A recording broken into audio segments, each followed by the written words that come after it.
नमस्कार, बहुत बहुत स्वागत और अभिनंदन आप सभी का द डिबेट में। मैं ब्रजेश मिश्रा हूं। भारत के मजदूर और भारत के सामान्य नागरिकों के साथ उनकी बदकिस्मती भी चलती है।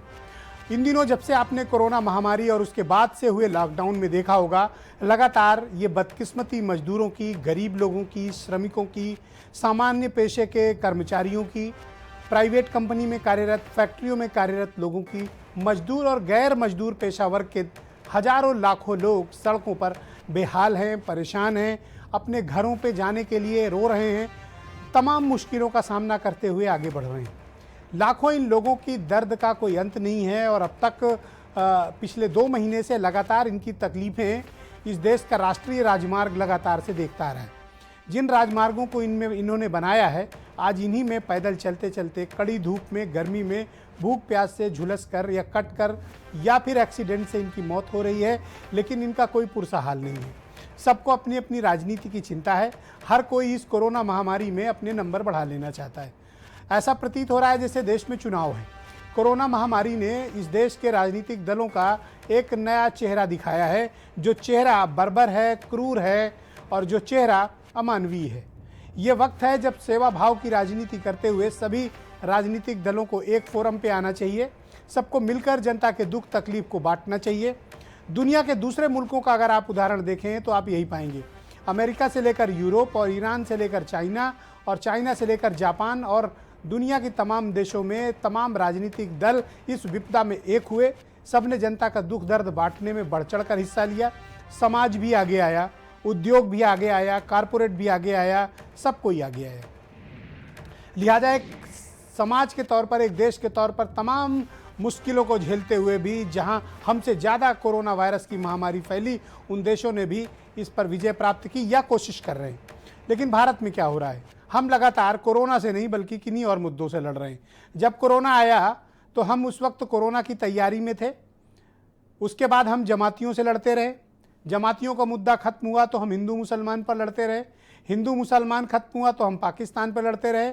और उसके बाद अब हम अपने करोड़ों प्रवासी मजदूर, हमारे नागरिकों को सुरक्षित उनके घर पहुंचाने की लड़ाई लड़ रहे हैं। कोरोना से लड़ाई हमेशा भारत में एक पिछली बेंच में चला गया मुद्दा है। तो आखिर इस गंभीर मसले पर जब भारत ने, इस देश ने अपना सब कुछ दांव पर लगा दिया हो, इस देश की हर चीज़ दांव पर लग गई हो, इस देश का अस्तित्व दांव पर लग गया हो, ऐसे वक्त हम ऐसे खतरनाक और ऐसे समाज विरोधी कृत्य क्यों कर रहे हैं जहां जनता तकलीफ में है? आखिर इन राजनीतिक दलों को कौन अलाउ करता है? हमारी आपकी एक समाज के तौर पर क्या जिम्मेदारी बनती है कि हम इन पॉलिटिकल पार्टीज़ की जिम्मेदारी फिक्स करें? आज मैं ये बात इसलिए कर रहा हूँ क्योंकि पिछले 2 दिनों 3 दिनों से लगातार आप देख रहे होंगे कि 1000 बसों का मुद्दा जो प्रियंका गांधी ने उत्तर प्रदेश की सरकार को देने के लिए कहा है, उस मुद्दे को लेकर अनावश्यक एक बहस चल रही है। जिसको बस देना है उसने कहा हमने बस भेज दी है। सरकार का पूरा इस बात का प्रयास है कि पहले तो परमिशन नहीं दी, फिर परमिशन दी तो तमाम शर्तें लगा दी। जब तमाम शर्तें दी तो पिछले 24 घंटे के अंदर 9 बार प्रियंका गांधी के निजी सचिव और उत्तर प्रदेश सरकार के टॉप मोस्ट ब्यूरोक्रेट के बीच पत्र संवाद चल रहा है, लेटर वार चल रही है। कांग्रेस के प्रदेश अध्यक्ष आगरा में ज़मीन पर इसलिए लौट गए क्योंकि उनकी गाड़ियों को परमिशन नहीं मिल रही। बसें राजस्थान से जो आ रही थी सैकड़ों की तादाद में, वो वहाँ पुलिस ने रोक दी, आगे जाने नहीं दे रही। आगरा गाजियाबाद बॉर्डर में यही हालात हैं, नोएडा में यही हालात हैं। तो सरकार और प्रियंका गांधी के टीम के बीच एक रस्साकसी चल रही है। आखिर प्रियंका गांधी ने 1000 बसें दी, 800 बसें दी, 900 बसें दी, गलत दी, कुछ ऑटो, टेम्पो, कुछ एम्बुलेंस, कुछ निजी गाड़ियों का ब्यौरा दिया, ओके, गलत किया उन्होंने। लेकिन उसके बावजूद अगर उन्होंने 800-900 गाड़ियां अगर आप उपयुक्त पाते हैं, जैसा कि उत्तर प्रदेश सरकार ने रिपोर्ट जारी की है कि तकरीबन 890 के आसपास जो गाड़ियां हैं वो फिट हैं, तो अगर 890 बसेस फिट हैं तो ये सुबह से क्या कर रही हैं और इनको रवाना क्यों नहीं किया गया? 890 बसों में औसतन उत्तर प्रदेश में सोशल डिस्टेंसिंग का पालन करते हुए हम 35,000 लोगों को ट्रेवल करा सकते हैं। यानी 35,000 लोगों को हम एनसीआर से या बॉर्डर से उनके गंतव्य स्थलों पर रवाना कर सकते थे। लेकिन घटिया राजनीति ने मजदूरों की तकलीफ़ों का अंत नहीं किया और वो लगातार पैदल चले आ रहे हैं। नंबर हर कोई बढ़ाने में तल्लीन है, सरकार भी, भारतीय जनता पार्टी भी, कांग्रेस भी। लगातार प्रेस कॉन्फ्रेंस का दौर दोनों तरफ से जारी है, पत्र युद्ध चल रहा है, पर समस्या जस की तस है। और उत्तर प्रदेश सरकार के पास तो अपनी हजारों गाड़ियां हैं, आखिर उन गाड़ियों को क्यों नहीं लगाया गया? क्या प्रियंका गांधी गाड़ी देंगी तभी उत्तर प्रदेश के गरीब मजदूर अपने घर पहुंचेंगे? मसले बहुत हैं। लिहाजा आप ये देख रहे होंगे कि सरकारें हमारी प्राथमिकताएं भूलती जा रही हैं। विपक्ष सेवा भाव से ज़्यादा राजनीति में तल्लीन है। मदद करने की बजाय मदद करने का प्रचार बहुत किया जा रहा है, पर एक्चुअल में सफ़र तो वो कर रहे हैं जो गरीब हैं, सफ़र वो कर रहे हैं जो हमारे आपके भाई हैं, सफ़र वो कर रहे हैं जो हमारी आपकी बहनें हैं, जो हमारे आपके दोस्त हैं, जो हमारे आपके गांव मोहल्ले ग्रामीण के रहने वाले हैं। ये तो हुई एक चिंता की बात। दोस्तों, कोरोना बहुत तेज़ी से आगे बढ़ रहा है और ख़तरनाक, बड़े घातक तरीके से फैल रहा है। उत्तर प्रदेश में आज 237 नए केस सामने आए। ये जब से कोरोना शुरू हुआ है ये इतिहास है रिकॉर्ड वृद्धि का कि 237 केस एक दिन में मिले हों। 4700 से ज़्यादा मरीज अब तक पाए जा चुके हैं। पूरे देश भर में हालात 1 लाख के ऊपर निकल गए हैं। दुनिया में 50 लाख मरीज पाए जा चुके हैं। अमेरिका में 90,000 लोग मर गए हैं। यूरोप में 1.25 लाख लोगों की मौत हो गई है। हम किधर बढ़ रहे हैं? क्या हम वाकई में तबाही की तरफ बढ़ रहे हैं? हम अपने हाथों अपनी बदकिस्मती लिख रहे हैं? आखिर एक समाज के तौर पर, एक सरकार के तौर पर हम चाहते क्या हैं अपने समाज से और हम किस तरफ जा रहे हैं? गंभीर चिंता का विषय है। बहनों भाइयों, आज समझ लीजिए, 1 हफ्ते बाद समझ लीजिए, 3 हफ्ते बाद समझ लीजिए, 4 हफ्ते बाद आपकी छोटी सी चूक एक गंभीर तबाही की तरफ भारत को ले जा सकती है। आज के कुछ बयान सुनिए, फिर डिबेट को आगे बढ़ाते हैं। धपोल संघ की घोषणा के अंतर्गत उनके कपोल कल्पित लिस्टों में नाम आए। कहीं पर ऑटो रिक्शा दिखाई पड़ा तो कहीं पर कोई बजाज ऑटो का वाहन दिखाई पड़ा। ये खिलवाड़ नहीं तो और क्या है? कांग्रेस पार्टी प्रारंभ काल से ही दोमुही राजनीति करती रही है, इसीलिए जनता ने उन्हें हाशिए पर पटक दिया। उत्तर प्रदेश सरकार के पास संसाधन उपलब्ध हैं और हम लोगों को सुरक्षित उनके गंतव्य तक पहुंचा रहे हैं। ये अभी भी हम लगातार पूरी तरह स्पष्ट है। इन्होंने कहा है कि हम अभी बात कर रहे हैं ऊपर अधिकारियों से, कुछ देर के लिए इनको छूट दिया है, ये अधिकारियों से बात कर रहे हैं। अगर जल्द ही समस्या का समाधान नहीं किया तो निश्चित रूप से हम पुनः अपने आप पर आएंगे और इनको बसों की परमिशन देनी पड़ेगी। कांग्रेस को तो इसका पहले जवाब दे देना चाहिए कि लोग जो श्रमिक हैं वो पैदल चल के, साइकिल पे चल के कहाँ से आ रहे हैं? वो राजस्थान, पंजाब और महाराष्ट्र से नहीं आ रहे हैं। उसका जवाब देना चाहिए। मैं दृढ़ता से कह रहा हूँ कि जो हमने सूची दी है वो बसों की है। सारी बसें अच्छी कंडीशन में हैं, टेक्निकली फिट हैं और हम उनकी पूरी जिम्मेदारी लेते हैं। विपदा काल में भी जो राजनीतिक दल अपने अपने वोट बैंक की राजनीति करें वो समाज विरोधी हैं। इस वक्त जो राजनीतिक दल वोट के लिए सेवा भाव का नाटक करें वो अलोकतांत्रिक हैं, जन विरोधी हैं। आप लोग चिन्हित करिए, जनता का ये कर्तव्य है कि उन्हें चिन्हित करें जो इस विपदा काल में भी उनके साथ अन्याय अत्याचार कर रहे हों, चाहे वो कोई भी राजनीतिक दल हो। आलोक अवस्थी भारतीय जनता पार्टी से हैं, सुरेंद्र राजपूत कांग्रेस से मेरे साथ मौजूद हैं, सर्वेश द्विवेदी जी मेरे साथ मौजूद हैं, भारतीय मजदूर संघ के पूर्व नेता हैं, मनीष हिंदवी जी जाने माने राजनीतिक विश्लेषक, ब्रजेश शुक्ला जी उत्तर प्रदेश के बहुत ही जाने माने पत्रकार मेरे साथ मौजूद हैं, और विजय शंकर पांडे जी फॉर्मर सेक्रेटरी हैं भारत सरकार के, वो भी मेरे साथ इस कार्यक्रम का हिस्सा हैं, और वीरेंद्र सिंह जी बहुत स्वागत, बहुत बहुत धन्यवाद। सुरेंद्र राजपूत जी, डिबेट को मैं आपसे ओपन करना चाहता हूं। पूरी सरकार ये आरोप लगा रही है कि प्रियंका गांधी ने जो सूची दी उसमें से 100 से ज़्यादा गाड़ियां ऐसी हैं जो अनफिट हैं, या तो टेम्पो है, या 3 व्हीलर है, या एम्बुलेंस है, या निजी कार है। तो ऐसा क्यों किया, पहला सवाल।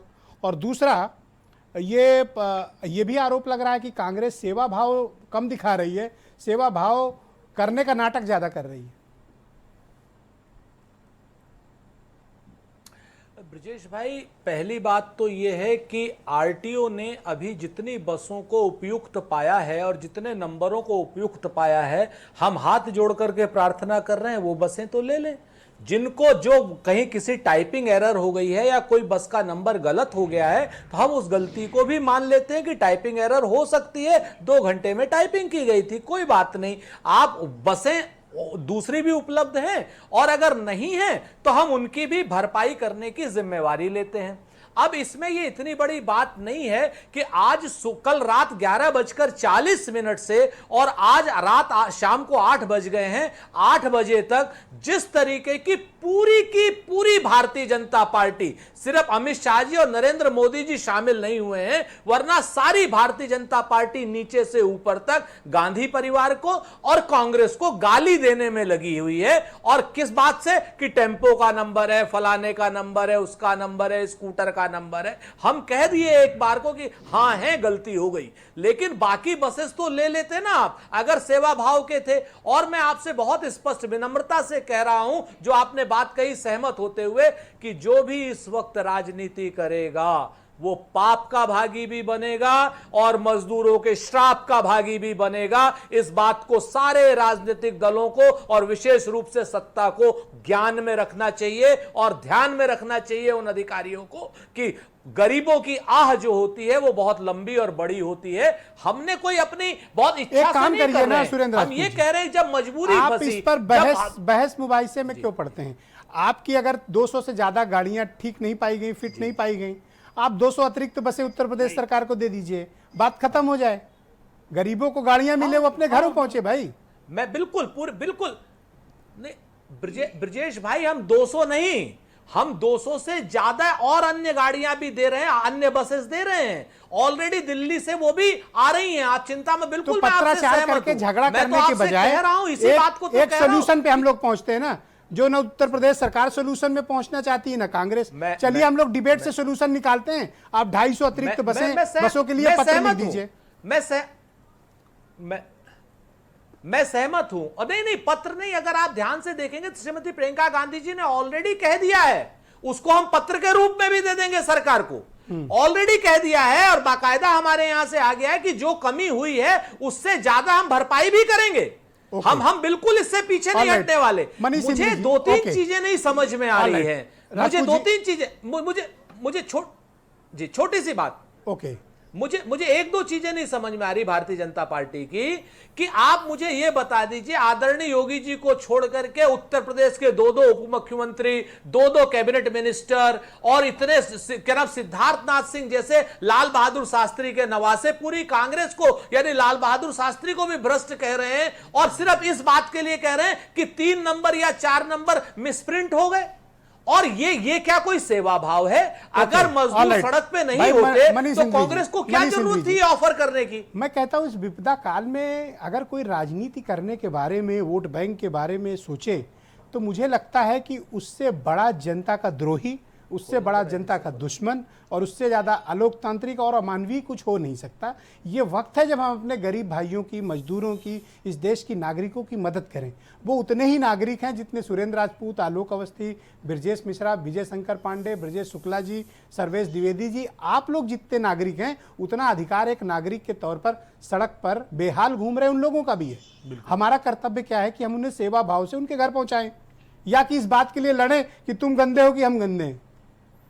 बहुत दुर्भाग्यपूर्ण स्थितियां इस वक्त आकर सामने खड़ी हो गई हैं, जब एक तरफ आदमी मतलब जहाँ जहाँ एक स्ट्रैंडेड है और बुरी तरीके से फंसा हुआ है, घर नहीं जा पा रहा है, खाना नहीं मिल रहा है, परेशान है, और वहाँ पर हम 3-3 दिन 2-2 दिन इस राजनीति में बिता दे रहे हैं कि हम बस लेंगे या नहीं लेंगे, या देंगे नहीं देंगे। एक और आप बड़ी बात देखिए कि ये स्थितियाँ आज कांग्रेस बस दे रही है, तो ये स्थितियाँ आई क्यों? मैं एक छोटी सी बात आपसे कहता हूँ, आपसे लगातार इस बारे में चर्चा होती रहती है। 30 मार्च के आसपास की बात है, मैं अपने घर से निकला और फैजाबाद रोड पर गया तो मैंने देखा बहुत सारे लोग पैदल चले जा रहे थे। मैंने कुछ लोगों को रोककर उनसे बात की, उनके वीडियो भी बनाए। वो तब से चलने का सिलसिला निकल पड़ा था, तब मतलब बहुत सारे लोग लॉकडाउन के पहले ही हफ्ते में निकल पड़े थे घर से, और ये स्पष्ट हो गया था कि ये लोग रुकेंगे नहीं, ये चले जाएंगे। आज 18 मई है, लगभग 1 महीना 20 दिन हो गया। 1 महीना 20 दिन में हम लोगों को उनके घर नहीं पहुंचा पाए, तो कहीं ना कहीं ये पॉलिसी पैरालिसिस, पॉलिसी का फेलियर तो है ही है। ये स्थितियां इसलिए आई, आज लोग ऑफर इसलिए कर रहे हैं कि सरकार अपनी 12,000 से ऊपर रोडवेज की बसें और तमाम प्राइवेट बसों का इस्तेमाल नहीं कर पाई, लोगों को घर नहीं पहुंचा पाई। और अभी जिस तरह से लोग जा रहे हैं वो मतलब ना जितना कम कहा जाए उतना बेहतर है। एक गाड़ियों में, टैंकरों में, कल मैं फैजाबाद रोड पे जा रहा था, जो बंद वाला टैंकर नहीं था उसमें लोग ठूसे पड़े हुए थे और पीछे से दरवाजा आधा बंद था, जैसे लग रहा था कि जेल में लोग बैठे हुए हैं। क्या गुनाह है इनका भाई? ये काम करने बाहर गए थे, अगर गए थे तो कोई गुनाह थोड़ी किया था। भारत भी के नागरिक हैं भारत के, माने विकास के पहिए में इनका भी कंधा ये लगा हुआ है, नागरिक ये अपने हाथों से काम करते हैं तो हमें सम्मान मिलता है, और ये स्थिति है इनकी। ये क्यों स्कोर सेटल करने में लगे हैं बीजेपी कांग्रेस? ये कोई स्कोर नहीं, मुझे आपने देखा एक बड़ी अगली वॉर चल रही है। नहीं, वॉर कुछ नहीं। जिस समय पहली बात प्रियंका गांधी जी ने कहा था कि मैं 1000 बसें दे रही हूं, मैं कहता हूं आपको तुरंत मंगा लेनी चाहिए थी कि भेजिए आप। हाँ, ठीक अगर वो ऑटो है कि टेम्पो, अपने आप पता चल जाता कि 1000 दे पाए कि नहीं दे पाए। इसमें इतनी पत्रबाजी की जरूरत ही नहीं थी। 1000 कहा, 1000 आप कहते कि तुरंत भेज दो आप गाजियाबाद नोएडा में, वो ना भेज पाते तो अपने आप उनकी खुल जाती। अभी क्या लगता है आपको, ये क्यों ऐसा कर रहे हैं? इनके पीछे कारण क्या है? कहीं ना कहीं ये एक तरीके से मुंह पर तमाचा तो ही है कि भाई आप 2 महीने में आप लोगों को घर तक ना भेज पाए। कोई अगर अगला पार्टी और भी जिसको आप सबसे बड़ा अपना नेशनल लेवल पर अपना राइवल मानते हैं वो आपको दे रहा है, तो ये मतलब बहुत बुरा तो लगी रहा है। आलोक अवस्थी जी मेरे साथ जुड़ चुके हैं, भारतीय जनता पार्टी के प्रवक्ता हैं। आलोक अवस्थी जी, बहुत स्वागत आपका। प्रियंका गांधी आपको 1000 बसें दे रही हैं, अब आप कह रहे हैं कि पूरी सरकार और भारतीय जनता पार्टी आज सुबह से ये बताना चाहती है कि उसमें से 200 गाड़ियाँ या तो फर्जी हैं, या एम्बुलेंस हैं, या ऑटो है, 3 व्हीलर है। ठीक है, आपने ब्यौरा दिया, हमने स्वीकार कर लिया कि कुछ गाड़ियां उसमें गड़बड़ होंगी, लेकिन बची 800 गाड़ियों से भी अगर आप मजदूरों को, नागरिकों को रवाना कर देते, बजाय इसमें कि पूरी ताकत, पूरी क्षमता इस बात के लिए झोंक दी जाए कि प्रियंका गांधी गलत हैं। अगर प्रियंका गलत है, जनता खुद ही सबक सिखाएगी। अभी तो फंसे लोगों की मदद करिए, ये प्राथमिकता होनी चाहिए। ब्रजेश जी, हमारे अभिन्न मित्र हैं सुरेंद्र राजपूत जी, उन्होंने कहा कि इस समय जो राजनीति करेगा वो पाप का भागी बनेगा और उसको गरीबों की आह लगेगी। तो उसकी मुझे लगता है वो अपने शब्द वापस ले लें, क्योंकि ये उन्हीं पे ही लागू हो जाएगा। क्योंकि अगर आपके पास 1000 बसें देने के लिए हैं तो राजस्थान और महाराष्ट्र में ट्रकों में। एक second, Surendra ji please, Surendra ji please, मैं आपसे निवेदन करूंगा, नो, देखिए डिबेट का डिसिप्लिन है। सुरेश जी, मेरी रिक्वेस्ट स्वीकार करें और एक एक करके बोलें। आपको मैं मौका दूंगा, आप आलोक अवस्थी को जवाब देना। Awasthi ji, go ahead. हाँ, देखिए जरा सी बात, इनकी बात इनको सुनाई तो कितनी तेज वो लगी। जब आप 1000 बसें देने के लिए हैं तो राजस्थान और महाराष्ट्र में ट्रकों में बैठ करके लोग क्यों आ रहे हैं? जहां पर की सरकारें आपकी हैं, आपको जनता ने चुना है, वहां पर जनता की जिम्मेदारी आप क्यों नहीं निभा पा रहे हैं? वहां से पलायन क्यों नहीं रोक पा रहे हैं? क्यों उनको जो है, आपको मालूम है कि अभी औरैया में जो दुर्घटना हुई थी, वो बसों में बैठ के मजदूर आ रहे थे, वहां की सरकार ने उनको उतार करके ट्रकों में बैठा दिया, और वो ट्रक जो है एक राजस्थान की थी और एक पंजाब की थी, जो आपस में लड़ी है। उत्तर प्रदेश का कोई लेना देना नहीं था, लेकिन हमारे बेचारे 24 से अधिक श्रमिक जो है जान चली गई। आप महाराष्ट्र में पलायन क्यों नहीं रोक पा रहे? सरकार ने लाखों मीट्रिक टन अनाज दिया है आपको, सरकारों को 3 महीने का पहले से दे दिया है। आप क्यों नहीं इसको बांट करके उनको उनके खाने के वो कर पा रहे हैं? वो भूखे मर रहे हैं वहां पे, इसलिए वो भाग रहे हैं। सोचना चाहिए कांग्रेस को। और दूसरी बात, राजनीति करने के लिए आपने 1000 बसें आप हमको मुंह चढ़ाने के लिए दे रहे हैं, उसमें भी स्कूटर निकल रहा है। उस स्कूटर से मुझे याद आता है ब्रजेश जी, एक लालू यादव भी थे जिन्होंने चारा घोटाले में उसी स्कूटर पे बैठ करके भैंस धोई थी और आज जेल के अंदर है।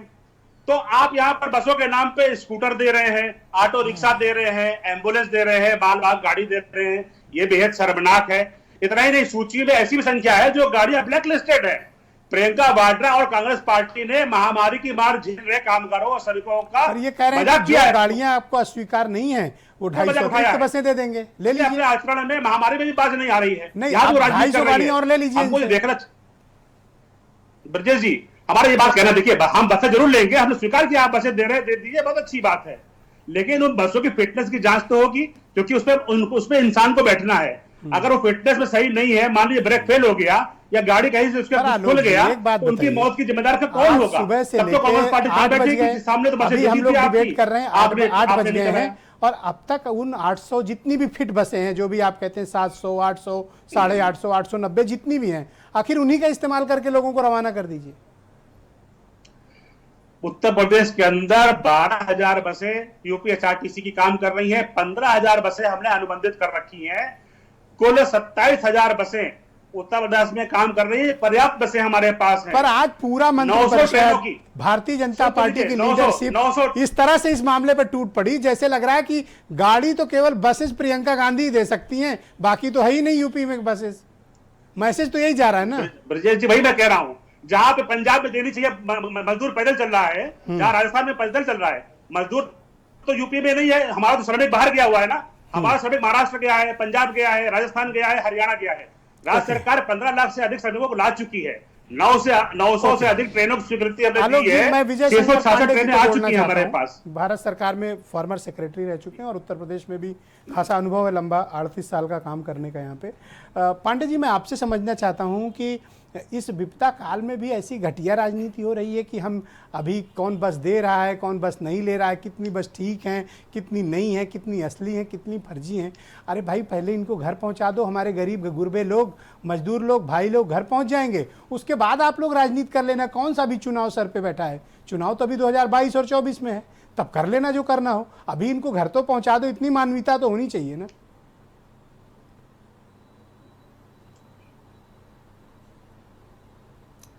ब्रजेश जी, आप बहुत वरिष्ठ पत्रकार हैं, आप बहुत वर्षों से देख रहे हैं ये घटिया राजनीति कब नहीं हुई।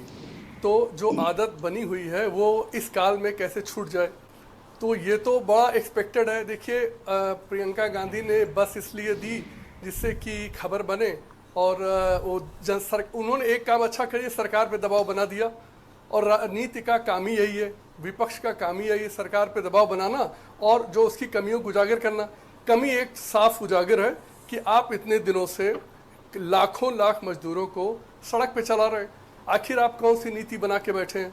तो उन्होंने अपना ये चलाया, ये एक बस का ऑफर दिया, ये सिर्फ शुद्ध राजनीतिक स्टंट है। लेकिन ये राजनीतिक ये कर ही सकता है, यही अपोजिशन में बैठा आदमी सिवाय ये करने का और कर ही क्या सकता है कि वो खबर बनाए, खबर बना के सरकार पे दबाव बनाए। ये काम उन्होंने कर दिया। और ये विवाद का प्रश्न नहीं है कि वो स्कूटर थी कि ट्रक थी। उत्तर प्रदेश इतना सक्षम राज्य है, जैसा खुद ही प्रवक्ता बता रहे हैं कि 27,000 बसें हैं इसके पास खुद। आप ब्रजेश जी विश्वास मानिए, 2 दिन का काम है, 2 दिन का। आप जितने मजदूर हैं बंबई से ले आइए यहाँ तक। इतने सक्षम राज्य के आप हम लोग निवासी हैं और इतना उसके पास सामर्थ्य है। दुर्भाग्य की बात है कि हमने कुछ करने की हम सोच नहीं रहे, सारी चीजें फंस गई प्रोटोकॉल में। अब आप ये सोचिए कि सोशल डिस्टेंसिंग के नाम पर दुनिया भर का ड्रामा हो रहा है। मैं बड़ा स्पष्ट कह रहा हूँ, बड़ा कटु शब्द प्रयोग कर रहा हूँ क्योंकि मुझे भी कष्ट है जो आप बोल रहे हैं। आप सोचिए कि ट्रेनों में ये दूरी नहीं होनी चाहिए, ये नहीं होनी चाहिए, बसों में नहीं होनी चाहिए, और ये जो 50-50 हज़ार लोग खड़े हैं एक दूसरे पे चढ़ रहे हैं, सड़कों पर गुट बनाकर वो उसके साथ चल रहे हैं, ट्रकों में ठूस के चल रहे हैं। यहाँ सोशल डिस्टेंसिंग कहाँ गई? ये सरकार इस बात को नहीं समझ पा रही है कि कुछ दिन सोशल डिस्टेंसिंग भूलो, आपकी सोशल डिस्टेंसिंग खत्म हो चुकी है। करोड़ों लोग सड़क पर सोशल डिस्टेंसिंग को ठेंगा महीनों से दिखा रहे हैं, और अभी भी आप ट्रकें बंद, बस बंद करके बैठे हैं, ट्रेन बंद करके बैठे हैं। अरे ट्रेन जैसे चला रहे थे आप चलाइए, लोगों को घर जाने दीजिए। आपसे मुफ्त लोग नहीं जाना चाहते, लोग अपना टिकट देके जा रहे हैं, सोशल डिस्टेंसिंग लेके बैठे हैं, उसके बाद क्वारंटीन। अरे आप ये बताइए, तो क्या मैं ये समझूं कि आप ना तो कोरोना वायरस के खिलाफ ठीक से लड़ पाए, ना तो आप ठीक से लॉकडाउन रख पाए, और ना तो गरीब गुरबों को सुरक्षित उनके घर पहुंचा पाए? ये तो यही हुआ फिर तो। ब्रजेश जी बिल्कुल सही कह रहे हैं आप। हम तीनों फ्रंट पर कहीं न कहीं बहुत कमजोर हैं। और दुखद ये देखिए, कोरोना तो आपका, मैं फिर पुनः दोहराऊंगा कि कोरोना से आपका कोई नुकसान नहीं होना है। ये मुझे लग गया पिछले 1.5 महीनों में कि जब आपके 3,000 लोगों को दुर्भाग्य से उनकी मृत्यु हुई इस रोग के कारण। आप ब्रजेश जी विश्वास मानिए, इस देश में 90 लाख लोग हर साल मरते हैं। मान लीजिए दुर्भाग्य से इस बीमारी से 50,000 लोग मर गए, लेकिन कम से कम आप 130 करोड़ की जिंदगी तो बचा लेंगे, उनकी इज्जत तो बचा लेंगे, उन्हें भूखा तो नहीं मरने देंगे। हमने क्या किया? हम रोग भी नहीं बचा पाए, जीवन भी नहीं बचा पाए, इकोनॉमी भी बैठा दिए। तो सरकार को अपनी नीति थोड़ी बदल दे, और पहले मजदूरों को उनके घर भेज दे, सुरक्षा से उनका भोजन पानी की व्यवस्था कर दे। ऑलराइट, सर्वेश द्विवेदी जी, ये कौन सी नीति है, ये कौन सी राजनीति है? चाहे वो सत्ता पक्ष हो, चाहे वो विपक्ष हो, चाहे वो दूसरे सामाजिक संस्थान हो, चाहे वो संगठन हो, आखिर ये गरीब गुरबों को, मजदूरों को, इस देश के बेचारे नागरिकों को इस तरह मरने खपने के लिए सड़कों पर क्यों छोड़ दिया गया? इनकी जिम्मेदारी किसकी है? क्या विपक्ष गाड़ियां देगी तभी सरकार उनको घर तक पहुंचाएगी? एक एक व्यक्ति को सुरक्षित घर पे पहुंचाना ये दायित्व है सरकारों का, इसी काम के लिए चुने जाते हैं वो। विजय जी, पहले तो मैं ये जो लोग कोरोना के संघर्ष में शामिल हैं, सहयोग कर रहे हैं, उनका आभार प्रकट करते हैं आपके चैनल के माध्यम से। सबसे बड़ी बात यह है कि यह सरकार का टोटल फेलियर है पूरे देश भर में जी। और जो ये कांग्रेस और ये जो भारतीय जनता पार्टी सरकार में है, इनको सरकारी मशीनरी से काम लेना ही नहीं आता, और या फिर इनकी नीयत नहीं। उनको 1000 बस देने की जरूरत क्यों थी? वहां जहां सरकार है वहां के डिस्ट्रिक्ट मजिस्ट्रेट जहां भेजना है, वहां के डिस्ट्रिक्ट मजिस्ट्रेट सरकारों से क्यों नहीं संवाद किया और क्यों नहीं अधिकृत किया?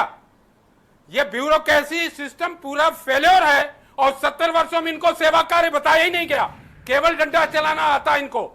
और इसलिए यह सरकार का जो फेलियर है वो ब्यूरोक्रेटिक सिस्टम की वजह से फेलियर है। और मैं ये कह सकता हूं कि यह जो आज कानून जिसके तहत इन्होंने लॉकडाउन किया हुआ है, इसका अधिकार तो जिला मजिस्ट्रेट के पास है, किसी के पास है ही नहीं, न नेता के पास न जनता के पास। जनता तब भी सहयोग कर रही है। और ये जो राजनीति कर रहे हैं, अखबार में दे रहे हैं, भाई आपको देना था तो आप जिस सरकार से दिलवा रहे वहां से उनको व्यवस्था कराते और यहां से उनको क्वारंटाइन करके और उनका व्यवस्था करके भेजते। यह केवल ड्रामा है और पब्लिक को गुमराह करना है। मुझे तो लगता है कि ऐसी राजनीति आने वाले समय में जनता जागरूक होकर के इनके नेताओं को ठहरने नहीं देगी और ये ब्यूरोक्रेट इनके कपड़े फटेंगे। अधिकार इनके पास, काम ये नहीं करते होंगे 10-5% लोग। आगरा का डिस्ट्रिक्ट मजिस्ट्रेट देख लीजिए, इनकी सेवाएं समाप्त करनी चाहिए, इनको जेल भेजना चाहिए, जिनकी वजह से वह मजदूर मरा है। अगर कोई मरता है तो इस आज के कानून में, डिजास्टर मैनेजमेंट में, डिस्ट्रिक्ट मजिस्ट्रेट पूरा जिम्मेदार होगा, उसको 302 का मुकदमा रजिस्टर होना चाहिए। मजाक बना रखा है इन लोगों ने। जनता से सहयोग लें। आरटीओ ऑफिस काहे के लिए बना है? आरटीओ डिपार्टमेंट का पूरा सहयोग लें, लेबर डिपार्टमेंट का सहयोग लें। पूरी इंफॉर्मेशन डॉन काहे के लिए है? रोड पे लोग आ रहे हैं, इनको पता नहीं। यह सब ये नौटंकीबाजी बंद करें, काम करना शुरू करें, तब यह होगा। और ये जो विपक्ष राजनीति कर रहा, ये बकवास कर रहा, इनको ये नहीं समझ में आता कि जहां से मजदूर आ रहा वहां से व्यवस्था कराएं। केवल और गरीब को तो मरने के लिए छोड़ दिया गया ना, चाहे वो सत्ता पक्ष हो, चाहे वो विपक्ष हो, चाहे कोई भी हो, गरीब तो मरने के लिए छोड़ दिया गया ना। वो ट्रेन से कट रहा है, सड़कों पे मर रहा है, भूखों मर रहा है। सभी ये नकारा है, ये बेईमान है।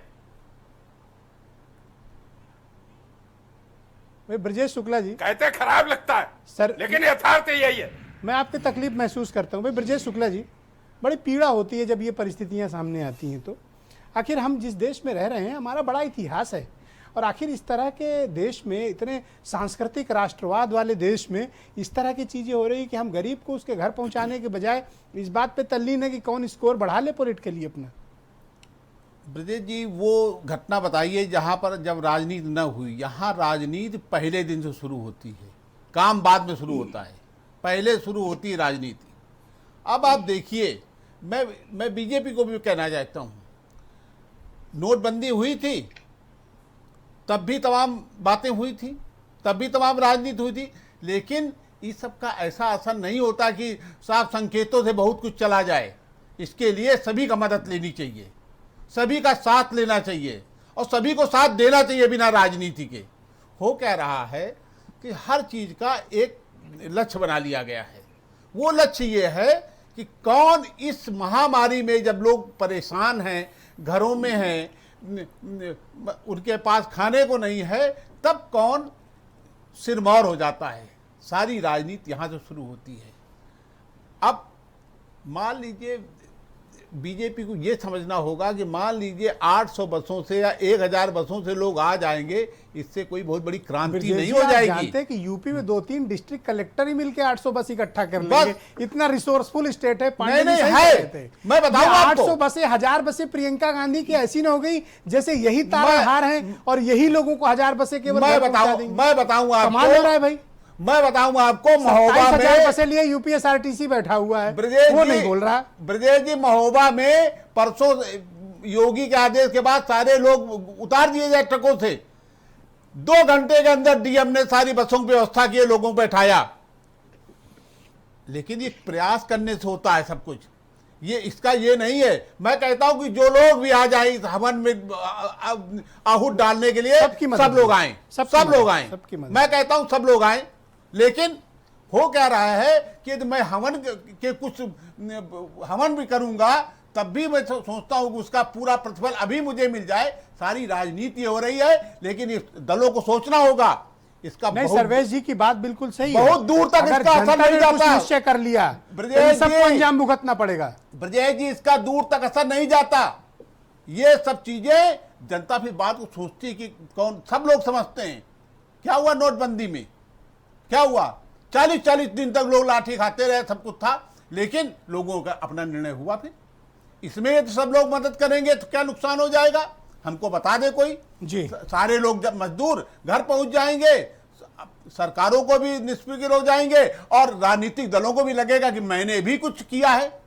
करना चाहिए सबको। लेकिन हो क्या रहा है कि यहाँ पर वास्तव में अब कांग्रेस की समस्या क्या है और बीजेपी की, ये जो है केवल जुड़ गए हैं जी। केवल ये है इस सारे मामले पर कि बीजेपी सोचती है कि ऐसा ना हो कि ये लोग क्रेडिट, कांग्रेस सोचती है कि उसके लिए बेहतर मौका है कि केंद्र में आ जाने का, सारे उसमें केंद्र में आ जाने का, राजनीति के केंद्र में आ जाए और दल पीछे हो जाए। सारे मामले ये हैं। यदि इन चीजों को हटा दिया जाए, फायदा उठा ले सारा प्रयास। इस बात सारा प्रयास ये हो रहा है, एक लक्ष्य बना के चल रहे हैं और उस लक्ष्य को भूल जाना चाहिए, चाहे बीजेपी हो चाहे कांग्रेस हो। All right, okay. हमारे साथ वीरेंद्र सिंह जी जुड़ चुके हैं, हमारे स्टेट हेड। 1 सेकंड में बिल्कुल दूंगा सुरेंद्र जी, बस वीरेंद्र जी से बात करके सीधे आपके पास मौका दे दीजिए। बिल्कुल दूंगा। आप मुझे वो आप बाद में देंगे, मैं भूल जाऊंगा। मैं 2 बातें सिर्फ कहना,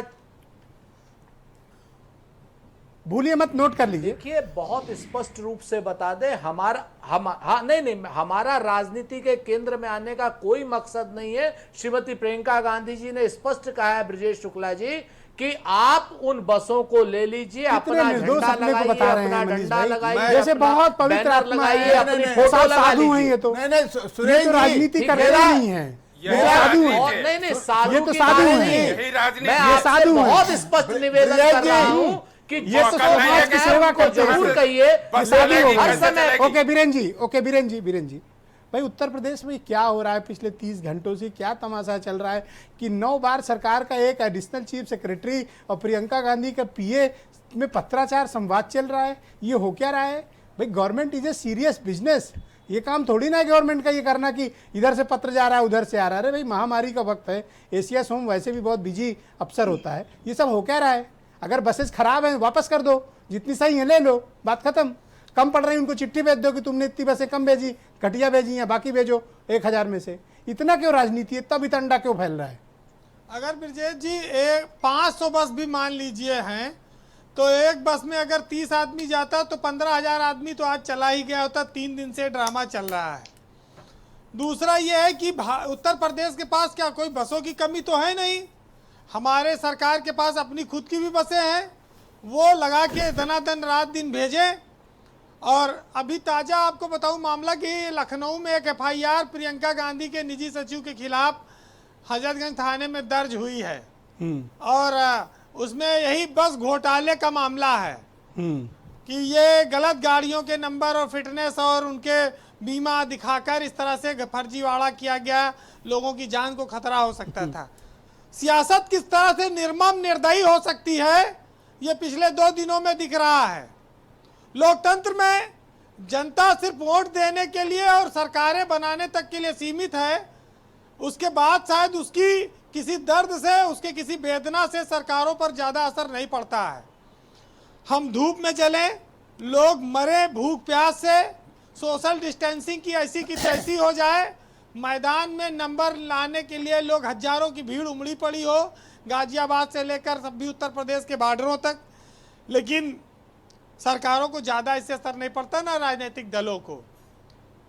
अब प्रमुख सचिव गृह को लेकर जिस तरह से चीज़ें चली उत्तर प्रदेश में, और राजनीतिक दल के प्रवक्ताओं ने उन पर जो हमले बोले, शायद इससे बचना चाहिए। सरकारी अधिकारी और राजनीतिक व्यक्ति में अंतर होना चाहिए। कांग्रेस के एक ट्वीट ने उनके व्यक्तिगत ऊपर भी आक्षेप किया, उनके परिवार पर भी आक्षेप किया। अब उसका मैनेजमेंट कैसे हो रहा है, ये कांग्रेस में जो 22, 23, 24 साल तक मैनेजमेंट करते रहे तमाम सारे लोग हैं, वो विपक्षियों से हमेशा मिले रहते हैं और उसके हिसाब से फैसले पलटते हैं। कांग्रेस ऐसे बर्बाद नहीं हुई है। जब जब वो लड़ाई में आई तब तब देखिए हमारा देश ब्रजेश जी कबड्डी खेल में बहुत आगे है।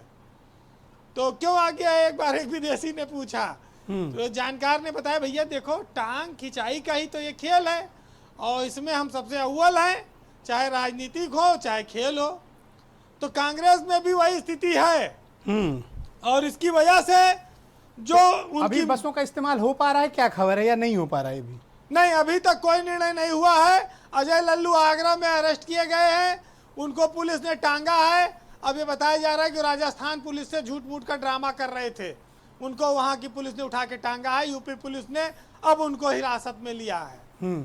तो ये बड़ी तमाम सारी सच्चाइयां सामने आ रही हैं। लेकिन इतना जरूर है कि हम लोगों के लिए बात ये इम्पॉर्टेंट है कि जो लोग दूसरों के मकान बनाते हैं, जो सरकार बनाते हैं, क्या उनके लिए आज मकानों की भी छांव नहीं है? सरकार उनकी मदद नहीं कर पा रही है।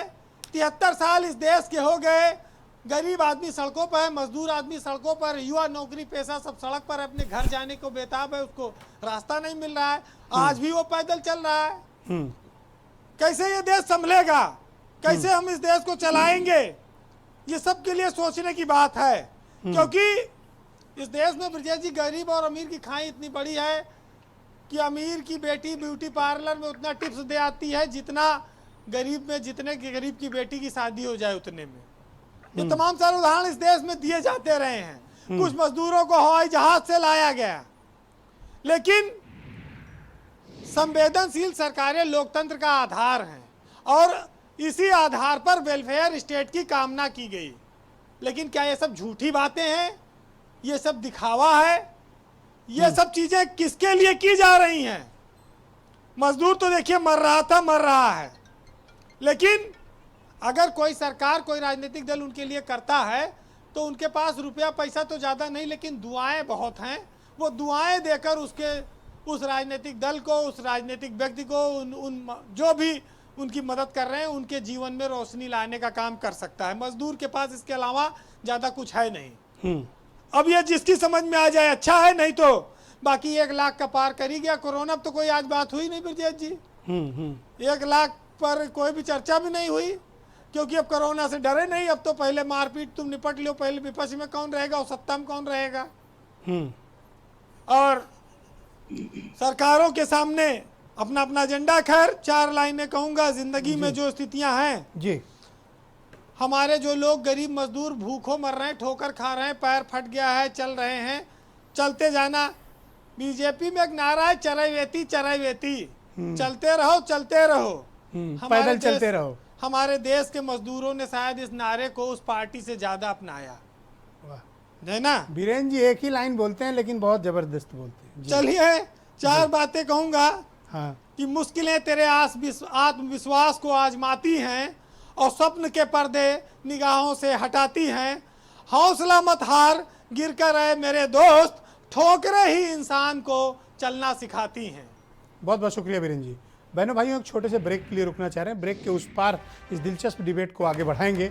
अभी वीरेन जी ने सूचना दी है कि प्रियंका गांधी के निजी सचिव संदीप सिंह और अजय लल्लू, जो उत्तर प्रदेश में कांग्रेस कमेटी के अध्यक्ष हैं, उनके खिलाफ एक FIR लिख ली गई है कि उन्होंने गाड़ियों के नंबर कुछ गलत दिए हैं। इस पर एक FIR हुई है। अब राजस्थान में भी अभी थोड़ी देर पहले कुछ सूचना आ रही है कि राजस्थान पुलिस भी कोई FIR उत्तर प्रदेश के अधिकारियों या कुछ नेताओं के खिलाफ करने की तैयारी चल रही है। यानी राजनीति के साथ साथ एक दूसरे दूसरी लड़ाई भी इस प्रदेश में और 2 राज्यों के बीच अब शुरू होने जा रही है। अगला 24 घंटा इस राजनीति में कुछ नई गर्मी भी ला सकता है। एक छोटा सा ब्रेक, तुरंत लौटते हैं।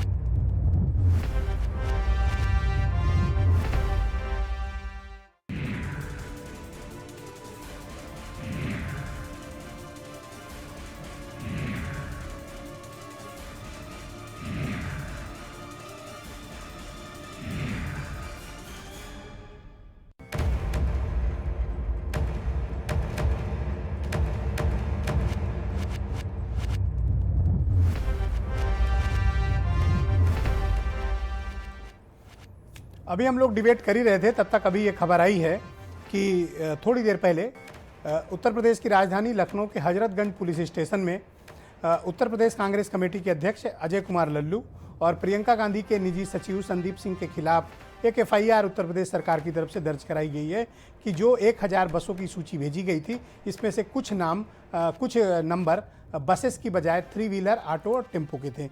ये FIR दर्ज कर ली गई है। दूसरी तरफ अभी पुष्ट नहीं हुई है, लेकिन ऐसी खबर आ रही कि राजस्थान पुलिस ने भी उत्तर प्रदेश के कुछ अफसरों के खिलाफ इसी प्रकार की कोई कार्रवाई पर विचार कर रही है या कार्रवाई होने जा रही है। अब से थोड़ी देर बाद वो भी पुष्ट हो जाएगा। भाई सुरेंद्र राजपूत जी, अब तो अजय लल्लू पर और संदीप सिंह पर FIR भी हो गई है। आप तो सेवा करने आए थे, यहाँ तो FIR हो गई है, आपने जो गलती की। ब्रजेश भाई, जब हम ब्रिटानिया हुकूमत से नहीं घबराए तो इन काले अंग्रेजों से कहाँ घबराएंगे। करें FIR, थोड़ी आवाज मध्यम पड़ गई जब से आपने FIR सुन बंद, अजय लल्लू जी को भी कर ले जी। नहीं, हम फिर से मैं चिल्ला के कह रहा हूं कि जब अंग्रेजों से नहीं घबराए तो उनके अनुयायियों से हम क्या घबराएंगे। और सच बात ये, हमने तो उनको भी भगाया और इनको भी भगाएंगे। जनता के लिए जो काम नहीं करेगा वो सरकार में नहीं रहेगा। जितनी FIR करानी है उतनी FIR करा ले। जो जुल्म और जाति करनी है वो जुल्म जाति कांग्रेस के ऊपर करे, लेकिन मजदूरों को तो पहले घर पहुंचा दें। किस तरीके की भाषा और किस तरीके के FIR ये कर रहे हैं। जिस समय इन्हें मजदूरों के हक में काम करना चाहिए, उस वक्त ये कांग्रेस से डर के कांग्रेसियों के ऊपर FIR कर रहे हैं। शर्म नहीं आती है इनको, शर्म नहीं आती है सरकार को, शर्म नहीं आती है योगी प्रशासन को कि आज की डेट में आप बसें नहीं अरेंज कर पा रहे हैं। 27,000 बसें आप कह रहे थे, आलोक जी अभी मित्र हैं साथ में। हमने जब पूछे अगर आपके पास बसें एडिक्वेट थी तो आपने क्या नाम सुझाव स्वीकार क्यों किया, और अगर सुझाव स्वीकार किया तो बसें क्यों नहीं ली। और बसें अगर आप नहीं ले रहे हैं और अगर आपके पास पूरी बसें हैं तो आप मजदूर सड़क पर क्यों हैं। अगर इस वक्त झांसी पर, मथुरा पर, दिल्ली पर मजदूर अगर सड़क पर नहीं है तो इन बसों की प्रासंगिकता क्या है।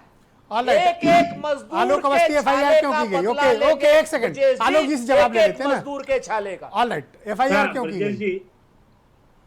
ब्रजेश जी देखिए, ये तो कानून अपना काम कर रहा है। आप सरकारी कार्य में व्यवधान डालेंगे, गुमराह करेंगे और भावना को भड़काने वाला कार्य करेंगे, ये तो आपराधिक श्रेणी में आता होगा। तो जो कौन से सरकारी कार्य में व्यवधान डाला वो करेगी। लेकिन मेरे साहब इतना कहना है, कौन से सरकारी कार्य में व्यवधान डाला आलोक जी?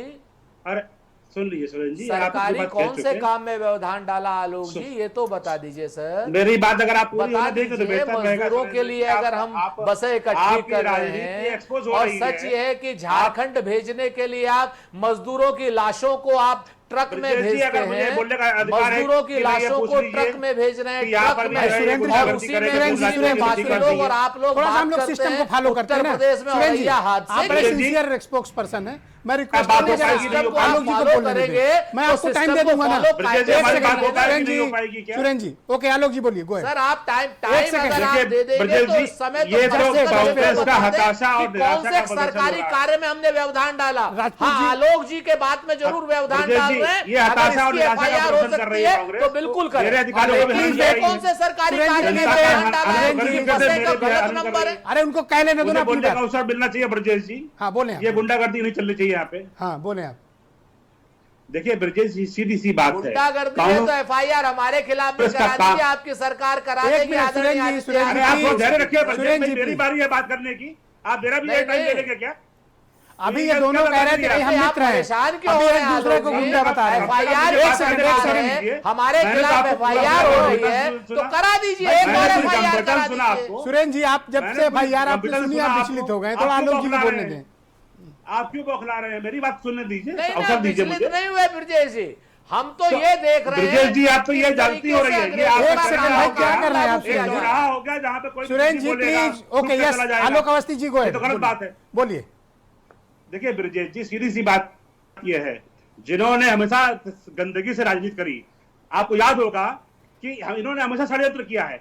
जैसे अभी बसों के नाम पे ऑटो रिक्शा गंदगी से राजनीति, षड्यंत्र, इसके पहले ये कौन सी भाषा है? कांग्रेस ने उस समय वीपी सिंह के खिलाफ भी जो है एक ऐसे षड्यंत्र किया था अभी थोड़ी देर बाद ये मंगल ग्रह रेलवे के मामले में जहां पर ट्रेनों के आने जाने का मामला है, सुरेंद्र जी जरा बोल लेने दें, एक बार बात आ जाए, मामला है वहां पर भी जो है कांग्रेस ने सर विषय हम पर किराया दे रहे हैं कहा, जबकि वहां की महाराष्ट्र सरकार ने कहा कि पैसा हम दे रहे हैं। उद्धव ठाकरे का बयान है कि पैसा हम दे रहे हैं, लेकिन सोनिया गांधी जी कह रही है कि नहीं पैसा हम दे रहे हैं। तो कांग्रेस अपने सहयोगी दलों के साथ मुझे ये बताओ कि इनकी बसेस का यूज करोगे या नहीं करोगे, अभी ये क्लियर करो आप। देखिए ब्रजेश जी, ये निर्णय प्रशासन को इन्होंने लिखा है, प्रशासन उसे समझेगा तो जरूर लेगा। अगर हमें आवश्यकता होगी, हमारे पास अगर पर्याप्त बसें होंगी तो हम इनसे आग्रह करेंगे, जो राजस्थान में लोग पैदल चल रहे हैं, जो पंजाब में लोग पैदल चल रहे हैं, कम से कम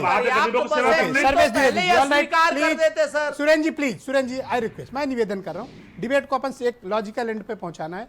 सर्वेश द्विवेदी जी, भाई यहाँ तो कुछ और ही सर्वेश जी राजनीति चल रही है। हम बस दे रहे हैं, हम बस खराब है, बस सही है, बस लेंगे, बस नहीं लेंगे। सुबह से लेके अब तक तमाशा चल रहा है, जनता तो वैसे ही सड़क पर है।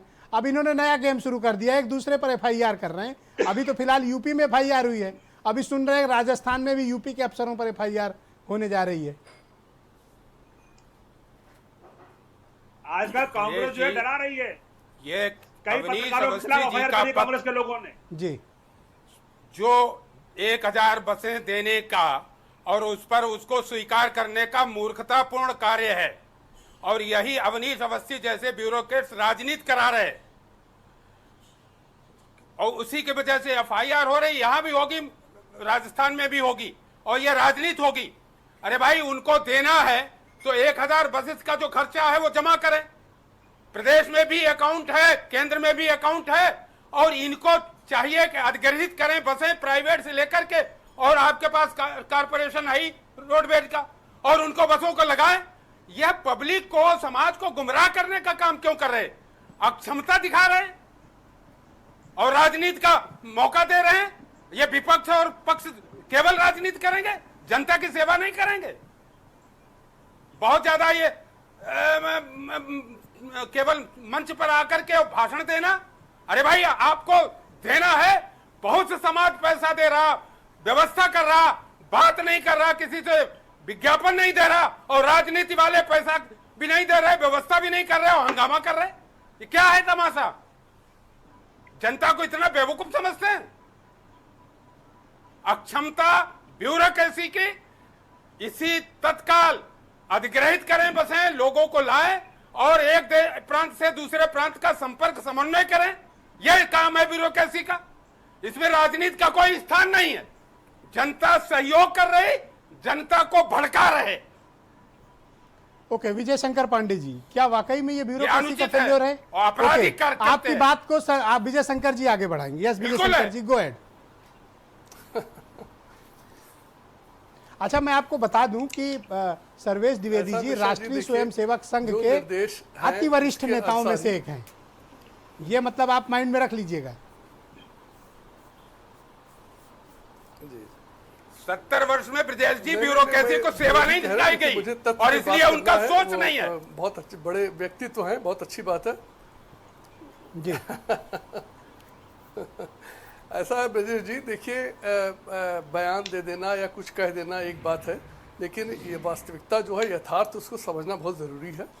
यहाँ पर जो भी निर्देश है कि कब लाया जाएगा, कैसे लाया जाएगा, बस चलेंगी कि नहीं चलेंगी, रेल चलेगी कि नहीं चलेंगी, इसके निर्देश संकलित रूप से पास होते हैं। किसी अधिकारी में दम नहीं कि उन निर्देशों के खिलाफ जाकर कुछ कर सके। अगर आप कहेंगे ट्रेन चलेगी इतनी संख्या में चलेगी तो उतनी संख्या में ही चलेगी, मजदूर जितने आ जाएंगे जाएंगे। उसी तरीके से आप कहेंगे कि बॉर्डर सील होंगे, इंटरस्टेट बॉर्डर सील होंगे, उसमें किसी अधिकारी की व्यक्तिगत इच्छा या उसके व्यक्तिगत सोच का कोई प्रश्न ही नहीं उठता। तो इस दृष्टि से मैं जरा करेक्ट करना चाहूंगा के सामने सचिवालय में सचिव का काम है मंत्री को बताना, पूर्व वक्ता कह और रहे थे सचिव अगर वो काम नहीं कर रहा ऐसा नहीं, तो डिलेक्शन ऑफ ड्यूटी है। ये आदर्श स्थिति बता रहे हैं सर, तो गलत है और ड्यूटी नहीं निभा रहे। ऐसा है कि देखिए जो हमारे मैं आदर्श स्थिति को भी बता दूं। मैं बड़ा स्पष्ट, देखिए मैं बड़े आदर पूर्वक कहूंगा कि व्यवस्था को जरा समझिए, ठीक है। सलाह देना बिल्कुल काम है, अधिकारियों का काम है, लेकिन सलाह को न मानना या उसको मानना उनका अधिकार है।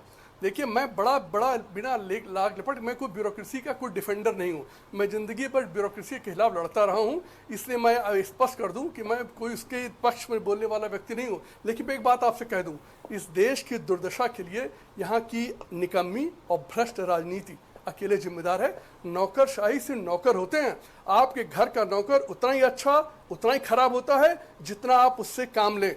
बेईमान है निकाल के बाहर करिए, कामचोर है निकाल के बाहर करिए। अगर आप कमजोर शासक हैं तो आप अपने नौकर को दोष मत दीजिए। ब्यूरोक्रेसी पर शासन करने के लिए राजनीतिक नेतृत्व में ज्ञान चाहिए, क्षमता चाहिए, ईमानदारी चाहिए। ये तीनों चीजें हमारे देश में दुर्भाग्य से हमारी राजनेताओं में नहीं रही। अच्छी बात, बड़ी इसको माने कोई या ना माने, मैं किसी पक्ष का नहीं हूं, लेकिन आपसे स्पष्ट बता दूं ब्रजेश मिश्रा जी, आप भी बहुत देख चुके हैं, ब्यूरोक्रेसी को चलाने के लिए आप पर क्षमता चाहिए, क्षमता है नहीं। क्यों रोते हो, क्यों दोष देते हो इन्हें? ये तो नौकर हैं, इनसे जैसा काम कराओ, खराब काम कराओगे खराब काम करेंगे, बेईमानी कराना चाहोगे बेईमानी करेंगे, ईमानदारी कराना चाहोगे ईमानदारी करेंगे। आप काम तो करा नहीं पाते हो, उसके ब्यूरोक्रेसी चिल्लाते हो। इसी पे चर्चा हो जाए, ब्यूरोक्रेसी अधीन है राष्ट्रपति और राज्यपाल के, इसको समझिए। और ये कोई मंत्रिमंडल है सलाहकार, मंत्रिमंडल के पास कोई प्रशासनिक अधिकार ज्यादा नहीं है। मैंने आप और ये ब्यूरोक्रेसी का मोनोपोली है। मैं तो नौकर कह रहा हूं, नौकर नौकर नौकर।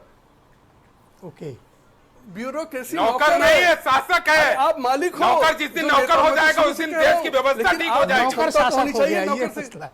नौकर आलोक जी आती है, उल्टा हो रहा है मामला। ओके, यस, इंडियन पैरामिलिट्री से लेकर के सीआरपीसी अधिकार ब्यूरोक्रेसी के पास है। उसे शासक बना दिया। ब्रजेश शुक्ला जी, ब्रजेश शुक्ला जी, वो तो देखिए ये दोनों बड़े दिग्गज, सर्वेश जी और विजय शंकर जी, ये दोनों लोग बड़े ही विद्वान लोग हैं।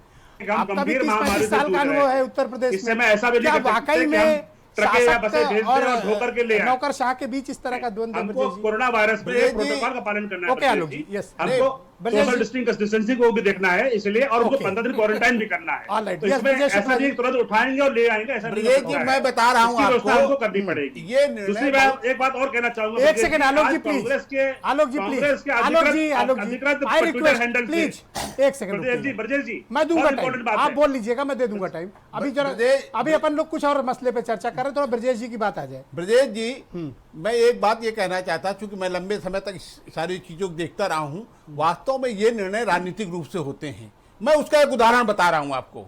ये इस तरह के रोकना कोई आज नई बात नहीं है। आपको याद होगा जो केदारनाथ आपदा हुई थी, तब यही नरेंद्र मोदी 2 हेलीकॉप्टर दे रहे थे मदद के लिए कि वहां से लाए जाके।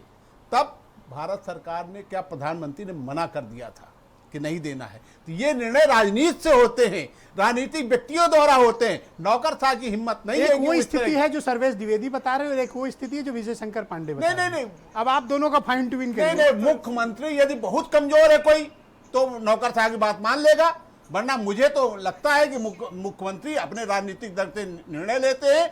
और एक बात मैं सुरेंद्र जी से कहना चाहता हूं, सुरेंद्र जी मेरे मित्र हैं, ऐसा मैंने कोई बात नहीं कही थी। मैं तो उनकी प्रशंसा कर रहा था कि वो राजनीति के केंद्र में ला रही हैं। जो राजनीति करता है वो सन्यासी नहीं होता है, सन्यासी नहीं होता है, वो राजनीति कर रहा है। हम नीतियों को लेकर नहीं होता है, पॉलिसी इंप्लीमेंटेशन को लेकर ब्यूरोक्रेसी और पॉलिटिकल लीडरशिप में एकरूपता नहीं कर रहे हैं आदरणीय। वो मैंने कोई बात नहीं कही तरीके से है, मैंने भी बड़े भाई तरीके से आपसे बात कही। मेरे काबिल दोस्तों, मेरे पास टाइम कम है और मैं मनीष संघवी जी को डिबेट में आमंत्रित करता हूं। हमेशा पढ़ते रहे। ऑलराइट, यस, मनीष जी गो ये सवाल दोहरा दिए भाई साहब। मेरा ये कि पॉलिटिकल लीडरशिप और जो एग्जीक्यूटिव्स हैं जिनको हम ब्यूरोक्रेट्स कहते हैं, इनमें आपसी तालमेल का अभाव है, या पॉलिटिकल लीडरशिप सही से इन्हें गाइड नहीं कर रही, या ये पॉलिसी इम्प्लीमेंटेशन ठीक से नहीं कर पा रहे।